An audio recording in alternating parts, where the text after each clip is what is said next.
Kell on saanud juba 9 ja valimispeod hakkavad vaikselt hoogu sisse saama, mida ka süüakse, mida juuakse, kas saab tasuta või tuleb maksta, seda ma kohe siis uuringi. Ja algust teen ma Reformierakonnast, kes on kogunenud Urmas Sõõrumaa pitsarestorani. Kõik need kuulsad inimesed on kohal ja meeleolu on hea, et ootame tulemusi väga pingsalt. Võiks ju öelda, et šampanjat voolab siin ojades, aga ütleme nii, et tervitusjook ja võib-olla julgematele ka teine klaasikene on tasuta. Ja laua peal on pitsad ja snäkivaagnad, mida siis saab süüa. Mina sain infoks, et kõhu saab igaüks ikkagi täis.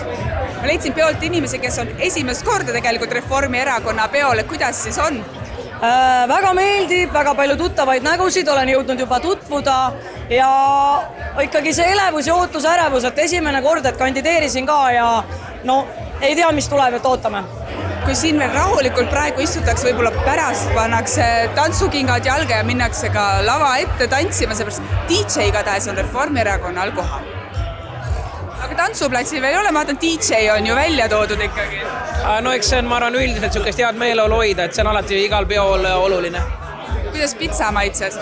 Ma ei tea, ma ei ole proovinud, et ma olen rohkem keskendunud siia arvutiekraanile. Ma mõtlesin, et vaatame järjest siin esimene Urmas ja teine Urmas. Ma saan aru, et meeleolu on vaatamata tulemustele ikka veel... suurepärane. Miks siis suurepärane kohe? No aga sellepärast, et minu meelest on ju normaalne, et inimestel on pigem hea tuju. Telliskivi kvartalisse oli eile õhtul pidutsema kogunenud suisa 3 erakonda. Ühed neist olid sotsiaaldemokraadid. Sotsiaaldemokraatide juures on tervitusjooki ja tervitussöök. Tasuta osavõtutasu ei ole, aga kui see otsas, siis edasi läheb kõik kandidaatidel ja osalejatel juba baarist oma raha eest ja nagu näete, Tallinnas on loetud umbes 1000 häält, pidu on alguses, aga toit hakkab juba otsa saama. Siin peol aga lõpuks toidust ei hoolitudki, sest mida rohkem tulemusi saabus, seda rõõmsam oli meeleolu. Siin Telliskivi kvartalis pidutseb ka Eesti 200, aga sõna pidutseb on nüüd tegelikult ikkagi väga suur liialdus öelda, sellepärast et pidutsemise asemel püütakse teha võimalikult rõõmsat nägu väga kurva tulemuse juures. Jututeemasid paistis küll jaguvat, kuid muusikat ja suurt pidu siin ei olnud. Vähemalt ei olnud ka osalustasu. Kas siin on oodata suurt kino? Me oleme jõudnud Keskerakonna peole ja see toimub Mannala Roosas. Ainsa erakonnana oli valimispeol osalustasu määranud Keskerakond. Siin sai 30 € eest pidutseda. Hinna sees oli tervitusjook ja snäkid laual ning õhus rippus peo avapauguks ka tantsija. Siin Keskerakonna peol saab öelda, et meeleolu on selline rahulik. Istutakse, räägitakse hästi vaikselt omavahel. DJ-d ma ei ole silmanud, nii et ma ei tea, kas tantsuks üleüldse täna lähebki. Ma käisin just Reformierakonna juures, selline peomeeleolu oli seal ikka palju parem. Kõik olid kuidagi rõõmsamad. Teil on selline hästi rahulik, mis toimub? No tegelikult nemad peavad ikka kuidagi ennast ka üleval hoidma seda masendust, eks ole, ja võib-olla meil on selline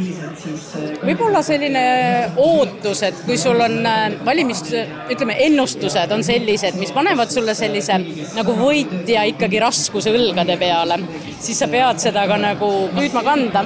Uskuge mind, kui need tulemused ära tulevad, siis läheb peoks. Kui siin jäi mulje, et Keskerakonna peal on kõik hästi rahulik, muusikat ei ole, siis nüüd on DJ välja tulnud ja ka munitsipaalpolitsei kohal, sellepärast, et üks naaber oli kurtnud, et liiga vali on siin ja tema öörahu on rikutud.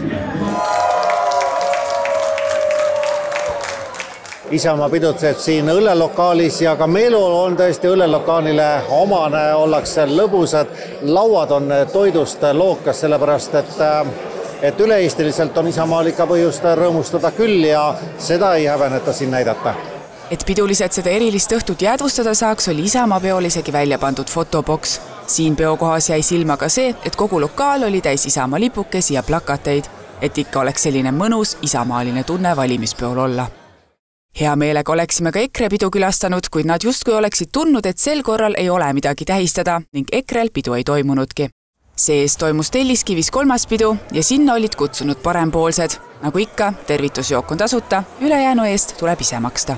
valimispidudest võiks eeldada, et see on kuni lõpuni ikkagi tulemuste ootamine, rõõmustamine, kurvastamine, aga no näete, tulemusi veel ei ole, aga pidu hakkab vaikselt siin vähemalt parempoolsetes ja ka tegelikult mujal vaikselt ära vajuma. Homme on tööpäev ja kes ei jaksab ikkagi enne tööpäeva üleval olla siin 2-3-ni võib-olla, et pidulikult saaks koos erakonnakaaslastega joon alla tõmmata.